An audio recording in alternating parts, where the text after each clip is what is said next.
Bareeduma kuni baay'ee sodaachisa. Yoo humna qabaanne eenyutu dhaabata? Humna kennuuf kenni akka baramoonu. Yoo ati nu wajjin taate homtuun hin danda'u. Humna kennuuf kenni akka baramoonu. Yoo ati nu wajjin taate homtuun hin danda'u.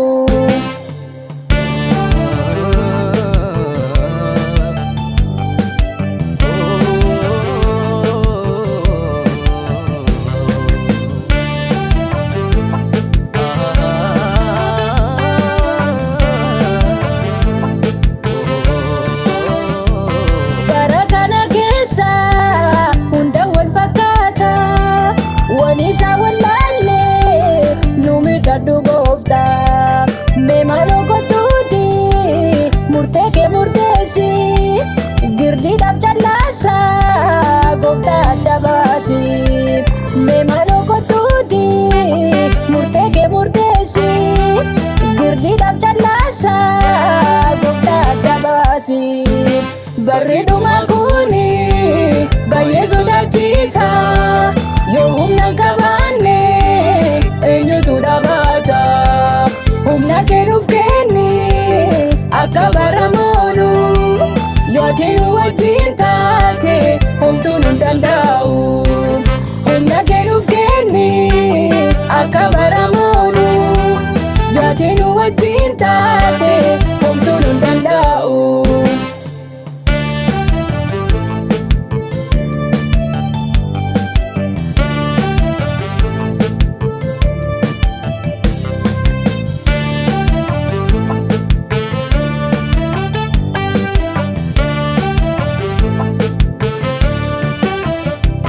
Wanti bara kana gaaffii nutti taa'e ati eessa boossi ilmoon jala du'e.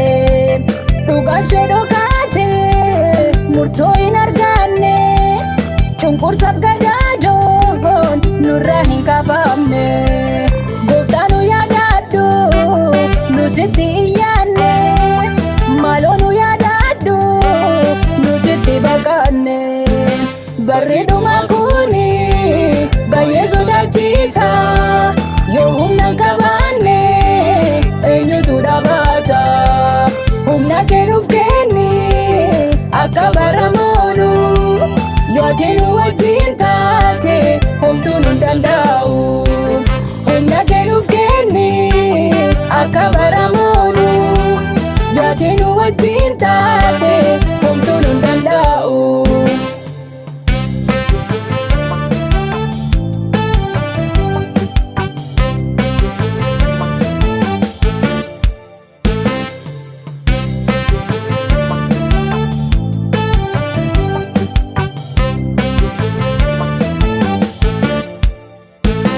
Dhugaan hin dhokaate sobni iddoo qabaate bara kana keessa jireenyi ulfaate.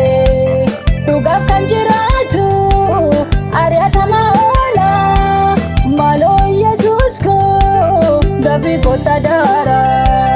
Dhugaaf kan jiraatu ari'atama oola maaloo Yesuus koo gaaffii kootta daara.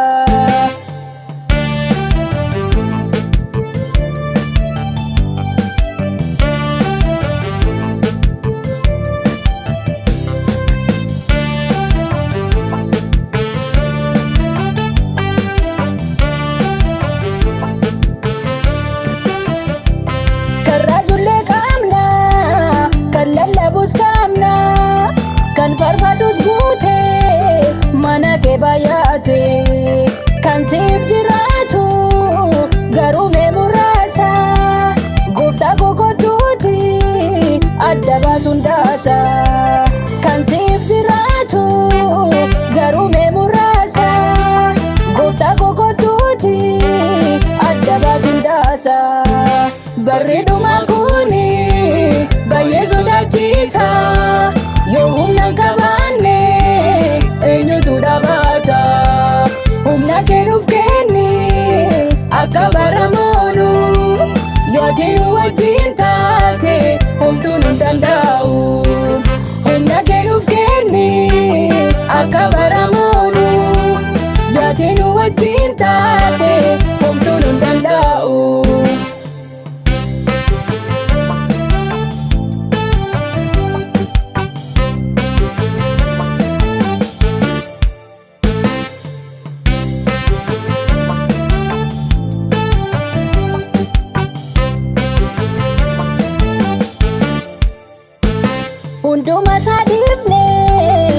sitti kennineerra akka fedha keetii haa ta'u jenneerra obsaan si eegganna hangati dhuftutti Maranatha Yesus dafii kottu ati obsaan si eegganna hangati dhuftutti Maranatha Yesus dafii kottu ati barreeduma kuni baay'ee sodaachisa yoo humna hin qabaanne eenyutu dhaabata humna kennuuf kenni akka baramoonu yoo ati nu wajjin taate homtuun hin danda'u humna kennuuf kenni akka baramoonu yoo ati nu wajjin taate.